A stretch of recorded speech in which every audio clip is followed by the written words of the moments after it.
ಬೆಂಗಳೂರಿಗೆ ಒಂದು ವೇಳೆ ಮರುನಾಮಕರಣ ಮಾಡೋದಾದ್ರೆ ಯಾವ ಹೆಸರು ಸೂಟ್ ಆಗುತ್ತೆ ಈ ಕ್ಷಣಕ್ಕೆ ಅಂತಂದ್ರೆ ಗುಂಡಿಗಳೂರುಗಿಂತ ಬೇರೆ ಹೆಸರು ಸೂಟ್ ಆಗೋದಿಲ್ಲ. ಬೆಂಗಳೂರಲ್ಲಿ ರಸ್ತೆಗಿಂತ ರಸ್ತೆಯ ಮೇಲಿರುವ ಗುಂಡಿಗಳೇ ಚೆನ್ನಾಗಿದೆ ಮತ್ತು ಸಿಕ್ಕಾಪಟ್ಟೆ ಜಾಸ್ತಿ ಆಗಿದೆ. ಜಿಕೆವಿಕೆ ಬ್ಯಾಕ್ ಗೇಟ್ ರೋಡು ಒಂದು ರಸ್ತೆ ಬಗ್ಗೆ ಮಾತಾಡೋಣ. ಡೆಡ್ಲಿ ಗುಂಡಿಗಳಿಂದ 2 ಕಿಲೋಮೀಟರ್ ರಸ್ತೆ ಜಾಮ್ ಆಗಿರುತ್ತೆ. ಬೆಂಗಳೂರು ನಗರದ ಡೆಡ್ಲಿ ರಸ್ತೆ ಗುಂಡಿಗಳಿಗೆ ಮುಕ್ತಿ ಸಿಕ್ಕಿಲ್ಲ. ಯಲಹಂಕ MS ಪಾಳ್ಯ ಮುಖ್ಯ ರಸ್ತೆ ಅಧ್ವಾನದ ಗೂಡಾಗ್ಬಿಟ್ಟಿದೆ. BWSSB ನೀರೆಲ್ಲ ರಸ್ತೆ ಮೇಲೆ ಹರಿಯೋದು ಮತ್ತು BWSSB ಅವರು ಅಲ್ಲಲ್ಲಿ ನಿಧಿ ಶೋಧಕ್ಕೋಸ್ಕರ ಅಗದಗದು ಹೋಗೋದು. ರಸ್ತೆಯುದ್ದಕ್ಕೂ ಗುಂಡಿಗಳು 2 ಕಿಲೋಮೀಟರ್ ವರೆಗೂ ರಸ್ತೆ ಬಾಯಿ ತೆರೆದು ನಿಂತಿದೆ. ಗುಂಡಿಗಳ ಕೆಲಸ BBMPಯ ಕಳಪೆ ಕಾಮಗಾರಿ ಸಾವಿರಾರು ಜನರನ್ನ ಹೈರಾಣಾಗಿಸಿದೆ. ಕಳೆದ 1.5 ವರ್ಷದಿಂದ ಇಲ್ಲಿದೆ ಗೋಳು. ಮಳೆ ಬಂದ್ರಂತೂ ಈ ರಸ್ತೆಯಲ್ಲಿದೆ ಗುಂಡಿಯಲ್ಲಿದೆ ಗೊತ್ತೇ ಆಗಲ್ಲ.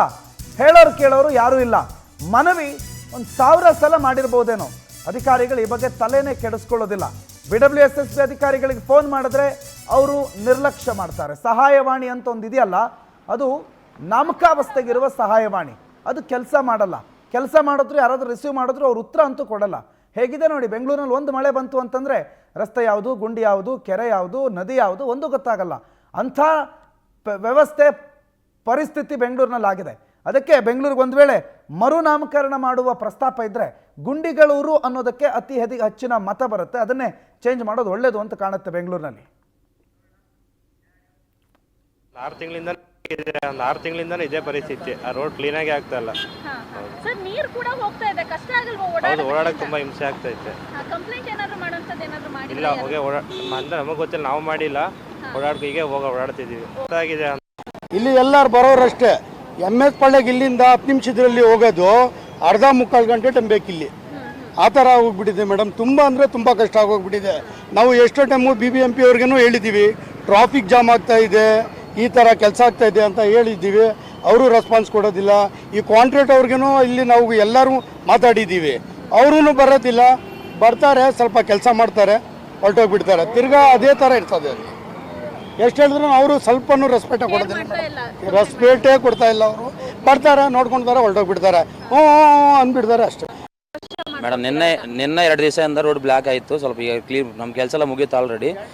ಈಗ JCB ಎಲ್ಲ ಕ್ಲೀನಿಂಗ್ ಮಾಡ್ತಾರೆ. 1 ಅವರ್ ಕ್ಲೋಸ್ ಮಾಡ್ತೀವಿ ಮೇಡಮ್. ಈಗ ಇಲ್ಲ, ಆಲ್ರೆಡಿ ಗುಂಡಿ ಎಲ್ಲ ಮುಚ್ಚಿಬಿಟ್ಟಿದೆ ಮೇಡಮ್ ಆಲ್ರೆಡಿ. ಈಗ 1 ಅವರ್ ರೋಡ್ 1 ವೇ ಕೊಟ್ಬಿಡ್ತೀವಿ, ಈ ಸೈಡ್ ಕೊಟ್ಬಿಡ್ತೀವಿ, ವೆಹಿಕಲ್ಸ್ ಹೋಗುತ್ತೆ ಮೇಡಮ್. 1 ಅವರ್ ಇಲ್ಲ ಗುಂಡಿ ಒಂದು ಕಡೆ ಗುಂಡಿ ಮುಚ್ಕೊಂಡು ಬರ್ತದೆ ಮೇಡಮ್. ಆಲ್ರೆಡಿ ಎಲ್ಲ ಕೆಲಸ ಎಲ್ಲ ಮುಗೀತು, ಗುಂಡಿ ಮುಚ್ಕೊಂಡು ಬರ್ತದೆ ಆಲ್ರೆಡಿ. ಅಲ್ಲಿಂದ GKVK ಗೇಟಿಂದ MS ಪಾಳ್ಯ ಸೈಡಿಂದ ಮುಚ್ಕೊಂಡು ಎಲ್ಲ ಕ್ಲಿಯರ್ ಆಯಿತು. ನೀರೆಲ್ಲ ಕೊಟ್ಟಿದ್ದೀವಿ ಆಲ್ರೆಡಿ. ರೋಡ್ ಕೆಲಸ ನಮ್ಮ ಪ್ರಕಾರ 1 ಅವರ್ ಮೇಡಮ್. ನೀರೆಲ್ಲ ಮೇಡಮ್ ಡ್ರೈನ್ ಸ್ವಲ್ಪ ಬ್ಲಾಕ್ ಆಯಿತು, ಅದನ್ನು ಕ್ಲೀನ್ ಮಾಡ್ತಾ ಇದೀವಿ ಆಲ್ರೆಡಿ. ಅಲ್ಲಿ ಲ್ಯಾಬ್ರು ಕ್ಲೀನ್ ಮಾಡ್ಕೊಂಡು ಬರ್ತಾಯಿದ್ರು ಆಲ್ರೆಡಿ. 1 hour madam. 1 ಅವರಲ್ಲೇ ಕ್ಲೀನ್ ಮಾಡಿಸ್ಬಿಡ್ತೀನಲ್ಲ. 1 ಅವರ್ ಗೋಪಿ ಅಂತ ಮೇಡಮ್. ನಿನ್ನೆ 2 ದಿವಸದಿಂದ ರೋಡ್ ಬ್ಲಾಕ್ ಆಯಿತು. ಸ್ವಲ್ಪ ಈಗ ಕ್ಲೀನ್. ಅಲ್ಲಿನ ರಸ್ತೆಯ ಪರಿಸ್ಥಿತಿ ಹೇಗಿದೆ ಅನ್ನೋದ್ರ ಬಗ್ಗೆ ನಮ್ಮ ಪ್ರತಿನಿಧಿ ವರ್ಷಿತಾ ತಾಕೇರಿ ಒಂದು ಪ್ರತ್ಯಕ್ಷ ವರದಿ ಕೊಟ್ಟಿದ್ದಾರೆ. ಬನ್ನಿ ನೋಡೋಣ. ಸಿಟಿ ಬೆಂಗಳೂರಿನಲ್ಲಿ ಎಷ್ಟು ಗುಂಡಿಗಳನ್ನ ಮುಚ್ಚುತ್ತಾ ಬಂದರೂ ಕೂಡ ಗುಂಡಿಗಳ ಹಾವಳಿ ಅಂತೂ ಕಮ್ಮಿ ಆಗ್ತಾ ಇಲ್ಲ. ಸದ್ಯ ನಾನೀಗ GKVKಯ ಬ್ಯಾಕ್ ಸೈಡ್ ಇದ್ದೀನಿ. ಯಾಕಂದ್ರೆ ಇವತ್ತಿನಿಂದ ಕೃಷಿ ಮೇಳ ಆರಂಭವಾಗ್ತಾ ಇದೆ. ಆದರೆ ಕೃಷಿ ಮೇಳಕ್ಕೆ ಬರುವಂತಹ ಜನರಿಗೆ ರೋಡ್ ಮಾತ್ರ ಸರಿ ಇಲ್ಲ. ಸದ್ಯ ದೃಶ್ಯಾವಳಿಯಲ್ಲಿ ಕೂಡ ತೋರಿಸ್ತಾ ಹೋಗ್ತೀನಿ. ಯಾಕಂದ್ರೆ ಇವತ್ತಿನಿಂದ ಸತತವಾಗಿ 4 ದಿನಗಳ ಕಾಲ ತೋಟಗಾರಿಕಾ ಇಲಾಖೆ ವತಿಯಿಂದ ಮಹಾವಿಶ್ವವಿದ್ಯಾಲಯ GKVK ಇದೆ. ಈ ಒಂದು GKVKಯಲ್ಲಿ ಕೃಷಿ ಮೇಳ ನಡೀತಾ ಇದೆ. ಅದಕ್ಕಿಂತ ಮುಖ್ಯವಾಗಿ GKVKಯ ಬ್ಯಾಕ್ ಸೈಡ್ ರೋಡ್ ಏನಿದೆ ಅಧ್ವಾನ ಆಗಿರುವಂಥದ್ದು. ಒಂದು ಕಡೆಯಾಗಿ BWSSBನ ನೀರು ಎಲ್ಲವೂ ಕೂಡ ಹರಿದು, ಚರಂಡಿ ನೀರಾಗಿರ್ಬೋದು, ಕಾವೇರಿ ವಾಟರ್ ಆಗಿರ್ಬೋದು, ಮಿಕ್ಸ್ ಆಗಿ ರೋಡ್ ನಲ್ಲಿ ಹರಿತಾ ಇದೆ. ಇನ್ನೊಂದು ಕಡೆ ಗುಂಡಿಯನ್ನ ನೋಡ್ತಾ ಇರ್ಬೋದು. ನಾವು ನಿಂತರೂ ನಮ್ಮನ್ನೇ ಮುಚ್ಚೋ ರೀತಿ ಗುಂಡಿಗಳು ಕಾಣಿಸ್ತಾ ಇದೆ. ಯಾಕಂದ್ರೆ ಸಾರ್ವಜನಿಕರು ಕೂಡ ಇದು ಒಂದು 2-3 ವರ್ಷದಿಂದ ಇದೇ ರೀತಿ ಪರಿಸ್ಥಿತಿಗೆ ಬಂದು ತಲುಪಿರುವಂಥದ್ದು. BWSSB ಅವರಿಗೆ ಎಷ್ಟೇ ಕಾಲ್ ಮಾಡಿದ್ರು ಕೂಡ ನೋ ರೆಸ್ಪಾನ್ಸ್. ಯಾಕಂದ್ರೆ ಈ ಹಿಂದೆ ಕೂಡ ಟ್ರಾಫಿಕ್ ಪೊಲೀಸರು ಕೂಡ ದಿನಕ್ಕೆ 10 ಸಲ ಫೋನ್ ಮಾಡ್ತಾರೆ. ಯಾಕಂದ್ರೆ ಈ ರೋಡನ್ನ ಕ್ಲಿಯರ್ ಮಾಡಿಸಿ, ಈ ನೀರು ಹೋಗ್ತಾ ಇದೆ, ಜನ ಓಡಾಡೋದಕ್ಕೆ ಕಷ್ಟ ಆಗ್ತಾ ಇದೆ, ಜನ ನಮ್ಮನ್ನ ಪ್ರಶ್ನೆ ಮಾಡ್ತಾ ಇದ್ದಾರೆ ಅನ್ನುವಂಥ ಮಾತುಗಳನ್ನ ಟ್ರಾಫಿಕ್ ಪೊಲೀಸರು BWSSB ಗಮನಕ್ಕೆ ತಂದ್ರು ಕೂಡ ಎಷ್ಟರ ಮಟ್ಟಿಗೆ ಕೇರ್ಲೆಸ್ ಆಗಿದೆ ಅನ್ನುವಂಥದ್ದನ್ನ ನೋಡ್ತಾ ಇರ್ಬೋದು ಸದ್ಯ ದೃಶ್ಯಾವಳಿಯಲ್ಲಿ. ಯಾಕಂದ್ರೆ ಇಲ್ಲಿಯ ವಾಹನ ಸವಾರರು ಕೂಡ ಪರದಾಡುವಂತಹ ಪರಿಸ್ಥಿತಿಗೆ ಬಂದು ತಲುಪಿರುವಂಥದ್ದು. ಸಾಕಷ್ಟು ಜನ ಕಂಪ್ಲೇಂಟ್ ಮಾಡಿದ್ರು ಕೂಡ 2-3 ವರ್ಷದಿಂದ ಇದೇ ರೀತಿ ಗೋಳು ಅಂದ್ರೆ ಏನ್ ಮಾಡ್ತಾ ಇದೆ?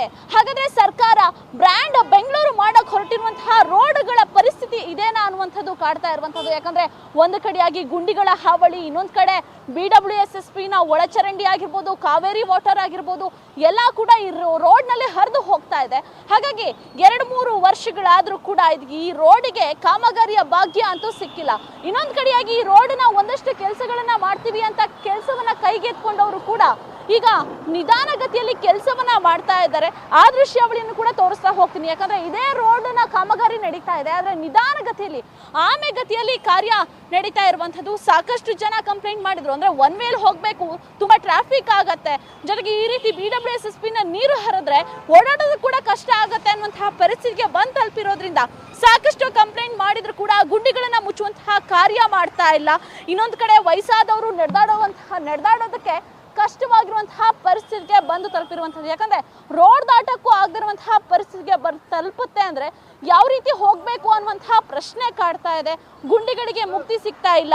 ಇನ್ನೊಂದು ಕಡೆಯಾಗಿ BWSSP ಅವರು ನೀರಿಗೆ ಯಾವುದೇ ರೀತಿ ಪರಿಹಾರವನ್ನ ಕೂಡ ನೀಡ್ತಾ ಇಲ್ಲ. ಅಂದ್ರೆ ಬಂದು ಇಲ್ಲಿ ಏನು ಚೇಂಬರ್ ಓಪನ್ ಆಗಿದೆಯಾ ಅಥವಾ ಕಾವೇರಿ ವಾಟರ್ ನೀರು ಲೀಕೇಜ್ ಆಗ್ತಾ ಇದೆಯಾ, ಗುಂಡಿಗಳು ಹೇಗಿದೆ ಅನ್ನುವಂಥದ್ದನ್ನ ಕೂಡ ಒಂದು ಕಡೆ BBMP ನೋಡ್ತಾ ಇಲ್ಲ, ಇನ್ನೊಂದು ಕಡೆ ಅದೇ ರೀತಿ ಕೇರ್ಲೆಸ್ ಕೂಡ BWSSP ಕೂಡ ಮಾಡ್ತಾ ಇದೆ. ಅಂದ್ರೆ ಸರ್ಕಾರದ ಕೆಲಸವನ್ನ ದೇವ್ರ ಕೆಲಸ ಅಂತ ಭಾವಿಸ್ತಾರೆ. ಜನರಿಗೆ ಸಾಕಷ್ಟು ಉಪಯೋಗವನ್ನ ಮಾಡ್ಕೊಡ್ಬೇಕು ಅನ್ನುವಂತಹ ನಿಟ್ಟಿನಲ್ಲಿ ಸಾಕಷ್ಟು ಯೋಜನೆಗಳನ್ನ ತರ್ತಾರೆ. ಆದ್ರೆ ಈ ರೀತಿ GKVKಯ ಬ್ಯಾಕ್ ಸೈಡ್ ರೋಡ್ನಲ್ಲಿ ಗುಂಡಿ ಜೊತೆಗೆ ನೀರು ಎಲ್ಲವೂ ಕೂಡ ಅಧ್ವಾನ ಆಗ್ತಾ ಇದೆ. ಇದೇನಾ ನಮ್ಮ ಬ್ರ್ಯಾಂಡ್ ಬೆಂಗಳೂರು ಅಂತ ಪ್ರಶ್ನೆ ಕಾಡ್ತಾ ಇದೆ. ಕಾದ್ ನೋಡ್ಬೇಕಾಗತ್ತೆ ಈ ಪರಿಸ್ಥಿತಿಯನ್ನ ಯಾವಾಗ ಬಗೆಹರಿಸ್ತಾರೆ ಅನ್ನುವಂಥದ್ದನ್ನ. ಕ್ಯಾಮರಾ ಪರ್ಸನ್ ನವಾಜ್ ಜೊತೆ ವರ್ಷಿತಾ ತಾಕಿರಿ, ಪವರ್ ಟಿವಿ, ಬೆಂಗಳೂರು.